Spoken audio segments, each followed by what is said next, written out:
hole in the gyprock up there. What do you do? Well, you need something behind there to hold a piece.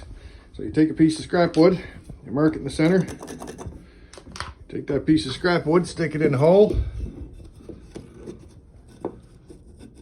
Mark the center, so you keep the center in the hole and you screw it up there on either side of the hole. Measure it, cut block 1 inch bigger all the way around. A piece of drywall, mark the hole size plus 1 inch to 1.5 inches all the way around.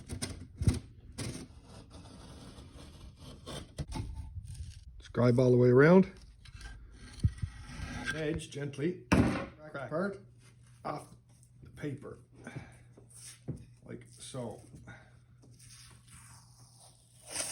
You have a paper flange all the way around.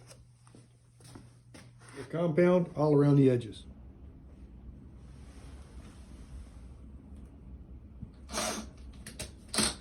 See me? Yep. Finished up. Job done.